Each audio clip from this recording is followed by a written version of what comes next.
This is Danny Flexon here for Seconds Out. Delighted to be joined by unbeaten, 1-0, Ellie Scotney, Britain's #1 female featherweight, apparently, according to Box Rec. There's two of us. I'll take that. And you beat the #2 in your debut. So there you go. You had the unofficial, British title fight at featherweight. I'm going to claim that. I'll claim that. You are. You're king of the female feathers. Doesn't sound very good, does it? Feather puncher. That sounds awful, but it's fitting. But yeah, well done on that anyway. Thank you very much.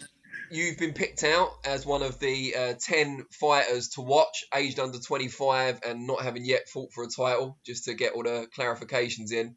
For 2021, you're the only female fighter on the list, for better or worse. I don't know if we're sexist or you're just that good, but maybe a bit of both. Probably the first one, but I'll take the second. You'll take it, though. You'll take it. That's the important thing. You made your debut, obviously, back in October. How did it feel making your debut against the backdrop of a pandemic, no fans being allowed in, not being able to train as you usually would? It must have felt a bit strange. Do you know what? I loved it. I loved the no crowd, and it was quite refreshing, to be honest. I'm used to boxing in an arena where there's not many people, so do you know it felt good. A ring's a ring, so I won't complain. Why you said you enjoyed it? You found it refreshing. Was it less pressure without having a big crowd there, or you just hear your coaches better, or what? Yeah, I think so. Normally I can hear my mum screaming, and I won't repeat what she says, but it's quite nice to not hear that sometimes. Yeah, well, the crowds aren't going away forever. So April will return. I just keep April at home. Yeah, well, you can have that conversation. I'm not. You were pitched in on paper quite tough for a first fight against Beck Connolly. Was that something you pushed for? Did you speak to kind of Adam, your manager, and your trainers and say, look, I want a tough test for even right out the gate? No, but obviously I've got quite high ambitions, and I think he knows what he's doing, and I trust that. So he gave me the opponent. I'd never question it. So no, I was buzzing with who I had, and I think it was a great way to start my journey. And we know you love spending your spare time watching the old classics in terms of boxing, Duran and so forth. Did you spend a lot of time studying your opponent, Beck Connolly? I never watched her once. I never watched her until after you'd fought her, and then you watched it back, presumably. But only once, yeah. So you didn't watch her. Did anything surprise you when you actually got in there with her? Anything you weren't expecting? Not massively. No, not massively. And you got rave reviews for the performance all over social media. A lot of well-respected people as well congratulating you on how well you fought. Is that something that kind of got to you a little bit? Were you kind of touched by that? Yeah, no, it was afterwards. The messages were overwhelming. So yeah, no, it was a great response. And yeah, like I said, I just got to make sure next time I get in, it's a bit better. So I better get to work. Was there a particular person that you saw comment either directly or on social media that you thought, wow, you're really happy to get that credit in? Danny Flexon, I reckon. I was going to say other than me. Of course, goes without saying. But no, anyone else, like any greats of the past or pundits or anyone like that? Put me on the spot. You should have sent me the questions you was going to ask. In advance, yeah. I think Peter Fury, he said some nice stuff, so that was nice. Alex Arthur as well, and Adam from Sky. Yeah, he sent me a message which was really, really nice. So it was good to hear what I was doing right. So it was a good way to get started. It seemed kind of strange. I think, I don't know whether you agree with this, but maybe people got used to seeing a certain level of female fights on TV, maybe this year or earlier. And then you came along. It was kind of like a breath of fresh air because without being able to see your face, you would think it was two guys fighting. You wouldn't know the difference. It was really high quality boxing. You meant seeing my face added to that thing. Well, I was going to say without seeing you, but then without seeing you wouldn't know you could box. So it was a bit. I messed it up. I messed up the analogy, but you did. I think my face is it seemed like a different level to the female fights we'd been watching previously. And I mean, no disrespect to any female fighters out there, but for someone making their debut, especially. Yeah, do you know I've been blessed that I've always been around boys, so. I've been beaten up by them in sparring, and sometimes it feels like a long 3 minutes when I spar, and don't get me wrong, but I feel like that's kind of made the difference. So I'm grateful to be around in that sort of thing from a young age. So I think that kind of makes a little bit of a difference between it. Who do you do most of your sparring with now? We tend to get sparring in or spar some boys and that. So there's quite some tricky amateurs that, let me know. Let me know they're in there with me, that's for sure. And you said about it can feel like a long 3 minutes in the gym. Is that something you'd like to see in the female game, going the full 3 minutes rounds instead of 2? Yeah, definitely. I think obviously I can understand why there is 2 minutes, because it's exciting. It's all action. It's a sprint.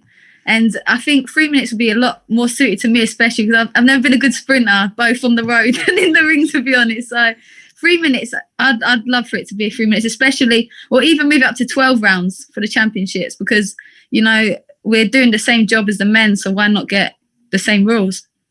What did you think of the female triple header that was on Sky Sports? You must have been quite inspired by it. It shows you what opportunities are there for you going forward, but you were a little disappointed not to be part of that show?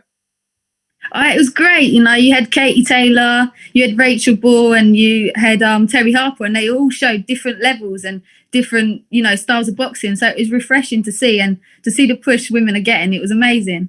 It was. Any disappointment you weren't part of it, that you debuted on the other show?